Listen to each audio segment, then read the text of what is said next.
तड़कापुर गांव में झुमरू नाम का एक दुबला पतला कमजोर नाई रहता था। उसकी कमजोरी का ज्यादातर गांव वाले उसका मजाक और फायदा उठाते थे। आज झुमरू अपनी दुकान खोलकर बैठा ही था कि तभी गांव के दो बिगड़ैल बिल्ला और जग्गू उसकी दुकान पर आकर बोले, क्या हाल है झुमरू भैया, सब कुछ ठीक तो है? आज तो बड़े चमक रहे हो। लगता है भाभी जी ने आज अपने हाथों से तुम्हारे बालों में तेल लगाया है? बिल्कुल सही कहा बिल्ला भैया, आज झुमरू भैया बिल्कुल सलमान खान की तरह लग रहे हैं। देख नहीं रहा, सिर्फ सलमान खान की तरह ही नहीं लग रहे, बल्कि मुझे तो लगता है कि झुमरू भैया की बॉडी भी बिल्कुल सलमान खान की तरह ही होती जा रही है भैया। इतना कहकर जग्गू और बिल्ला झुमरू का मजाक उड़ाते हुए हंसने लगे। अरे ऐसा मत बोलो बिल्ला भैया, अगर झुमरू भैया को कहीं गुस्सा आ गया तो हमारे तो लेने के देने पड़ जाएंगे। सही कहा यार जग्गू, कहीं गलती से झुमरू भैया ने एक थप्पड़ हम दोनों को मार दिया तो हमारे तो फिल्मी स्टाइल की तरह दांत बाहर आ जाएंगे भाई। तुम दोनों को अपने बाल कटवाने हैं क्या? बाल भी कटवाने हैं और शेव भी बनवानी है, पर ध्यान रखना झुमरू भैया, आज हम दोनों के चेहरे पर तुम्हें फेशियल भी करना है। वो क्या है ना, गांव के मुखिया की बेटी की आज शादी है और हम दोनों को उस शादी में सबसे सुंदर दिखना है। इतना कहकर दोनों कुर्सी पर बैठ गए। झुमरू ने एक एक करके उन दोनों के शेव और बाल बना दिए। जग्गू और बिल्ला ने अपने चेहरे पर खूब महंगा मसाज भी करवाया। आप दोनों के 5 हो गए। बस 500? मुझे तो लगा था कि हम दोनों के चेहरे पर फेशियल करने के तुम 5000 रुपए लोगे। आप दोनों के चेहरे पर जो फेशियल करवाया है वो थोड़ा महंगा है, उसकी क्रीम बहुत महंगी आती है।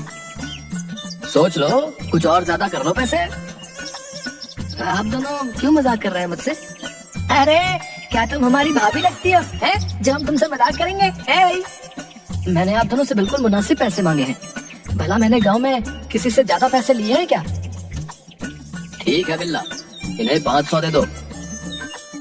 बिल्ला के इतना बोलते ही जग्गू ने झुमरू के 5 थप्पड़ जड़ दिए और बिल्ला ने तो झुमरू के मुंह पर 2 मुक्के मार दिए। बेचारा कमजोर झुमरू जमीन पर गिर गया।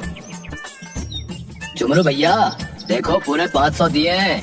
देखो, 5 थप्पड़ मैंने मारे और बिल्ला ने तुम्हारे मुंह पर 2 भूसे लगाकर 2 शून्य बना दिए। हुए ना पूरे 500। आइंदा से हमसे पैसे मांगे तो तेरी दुकान को तोड़कर यहाँ पे तेरा तंबू बना देंगे। बड़ा है हमसे पैसे मांगने वाला, 1.5 पैसे लेंगे। इतना कहकर वो दोनों चले गए। झुमरू बेचारा आंखों में आंसू लिए बैठ गया। शाम को झुमरू अपनी दुकान बंद करके घर चला गया। उसके चेहरे पर चोट के निशान देख उसकी पत्नी शर्मीली गुस्से से बोली, तुम्हारे चेहरे पर एक चोट के निशान कैसे हैं? कुछ नहीं, सुबह दुकान पर जाते वक्त पैर फिसल गया और मैं गिर गया। मुझे क्या बेवकूफ समझा है? शक्ल से ही लग रहा है कि किसी ने तुम्हारे मुंह पर जोर जोर से मुक्के मारे हैं। जब सब कुछ जानते ही हो तो फिर पूछ क्यों रही हो? मेरी समझ में नहीं आता कि आखिर आप इतने डरपोक क्यों हैं? गांव वाले आपका मजाक उड़ाते हैं, जिसकी मर्जी होती है वो आपको पीट कर चला जाता है। आप कुछ कहते क्यों नहीं?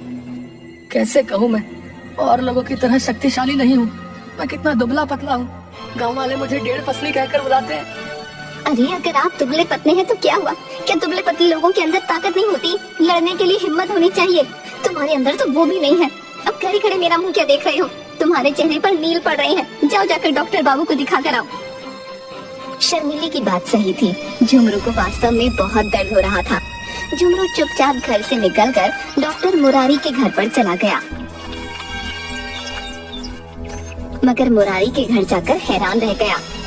अरे मुरारी जी, आपका कमरा तो किसी साइंटिस्ट के कमरे जैसा लग रहा है। दरअसल मुझे डॉक्टरी करने के साथ साथ प्रयोग करने का भी बहुत शौक है। झुमरू, खैर ये सब छोड़ो, ये बताओ कि कैसे आना हुआ?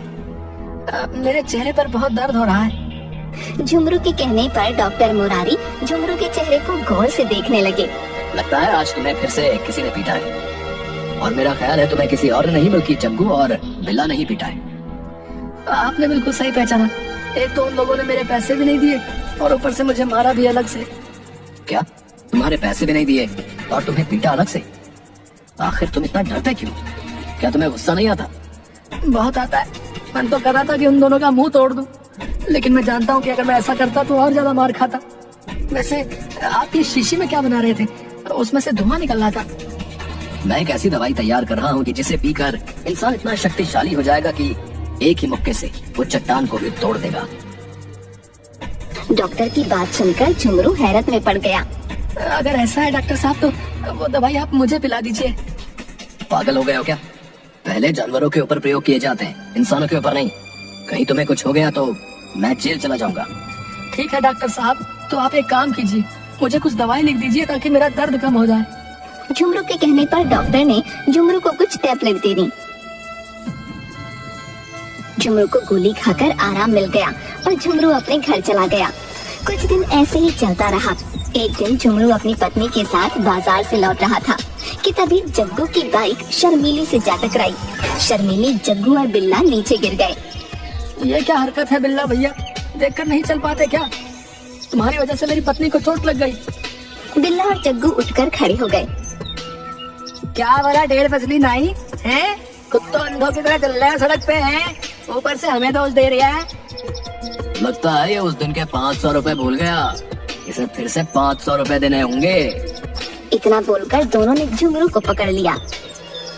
ऐसा मत करो, मेरी पत्नी के सामने मुझे मारोगे तो मेरी बेइज्जती हो जाएगी।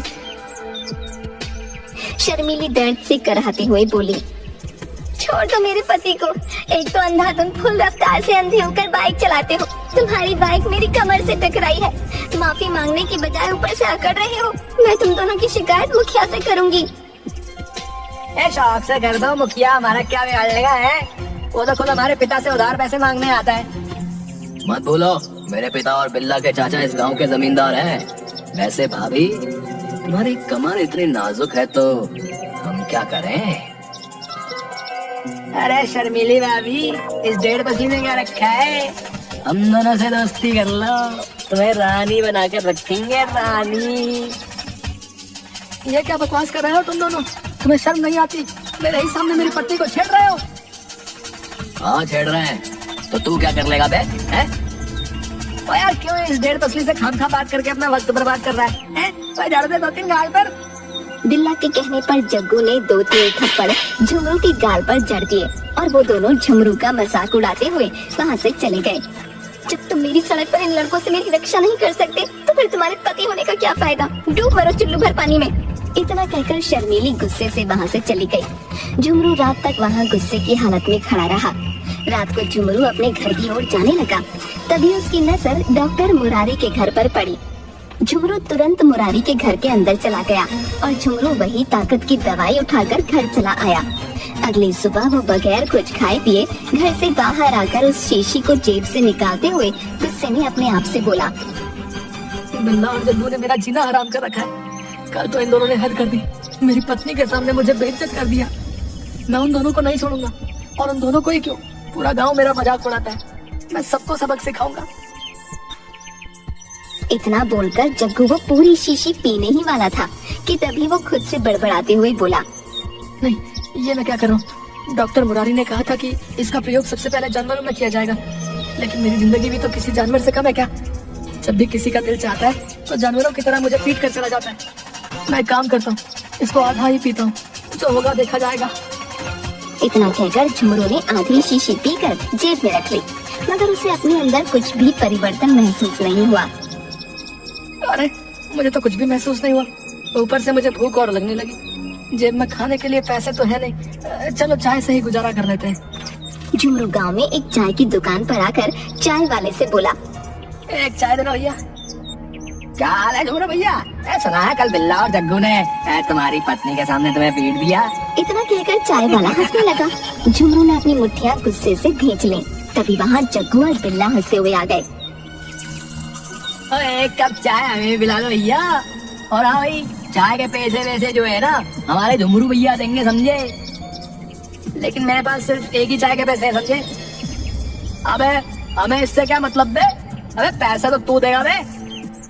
अरे बहस मत करो झुमरू भैया, अभी नहीं है तो बाद में दे देना। तो ये कैसी बातें कर रहे हो तुम? मैं सिर्फ अपनी चाय के पैसे दूंगा। अरे मैं तो इसलिए बोल रहा था कि ये दोनों तुम्हें खामखा पीट देंगे। आज तुम्हें इतना गुस्सा क्यों हो रहा है? चाय वाले के कहने पर झुमरू सोच में पड़ गया। ये सच था कि दवाई पीने के बाद झुमरू को बेहद गुस्सा आ रहा था। तभी अचानक देखते ही देखते झुमरू की शर्ट फट गई और झुमरू के हाथों के मसल्स निकल आए। ये देखकर चाय की दुकान पर मौजूद सभी व्यक्ति हैरत में पड़ गए। तुम दोनों ने कल मेरी पत्नी के सामने बहुत बेइज्जती की है ना, अब मैं तुम दोनों को नहीं छोड़ूंगा। झुमरू का शरीर देखकर जग्गू और बिल्ला थर थर कांपने लगे। अरे इसको क्या हो गया बिल्ला? ये कमजोर नाई से पहलवान कैसे बन गया? तभी झुमरू ने उन दोनों को पूरी तरह से पीट दिया। बिल्ला और जग्गू की पसलियां तोड़कर झुमरू गुस्से से चाय वाले से बोला, क्यों रे, तुझे बड़ी हंसी आ रही थी मुझे देखकर, हैं? अरे नहीं झुमरू भैया, हम तो आपकी भलाई के लिए बोल रहे थे, हम सब आपके साथ में हैं। आते ही तूने मेरा सबसे पहले मजाक उड़ाया था। उन दोनों से कुछ कहने के बजाय तो मुझसे ही चाय के पैसे मांग रहा था, है बे? इतना कहकर झुमरू ने लातों और घूंसों से चाय वाले का मुंह लाल कर दिया। चाय वाला बेहोश होकर गिर पड़ा। पूरे गांव में हाहाकार मच गया। कुछ ही देर में गांव का जमींदार चौधरी अपने आदमियों को लेकर गुस्से से झुमरू के घर पर पहुंचकर उसकी पत्नी से बोला, कहाँ है तेरा पति झुमरू? उसने मेरे भतीजे और बेटे को इतनी बुरी तरह से मारा है कि उनकी पसलियां तक तोड़ दी। ये कैसी बात कर रहे हैं आप चौधरी जी? मेरे पति तो बेहद दुबले पतले और बहुत सीधे हैं। उल्टा तुम्हारे बेटे और भतीजे ने कल बाइक से मेरी पीठ पर चोट मार दी और मुझे छेड़ा। और अरे बकवास मत कर शर्मीली, हैं? अरे पूरे गांव में तेरा पति सबको बेदर्दी से पीटता फिर रहा है, हैं? तभी अचानक वहाँ पर झुमरू आ गया। झुमरू को देखकर चौधरी थर थर कांपने लगा और अपने आदमियों से बोला, अरे देखते क्या हो, अरे निकाल दो इसकी सारी पहलवानी।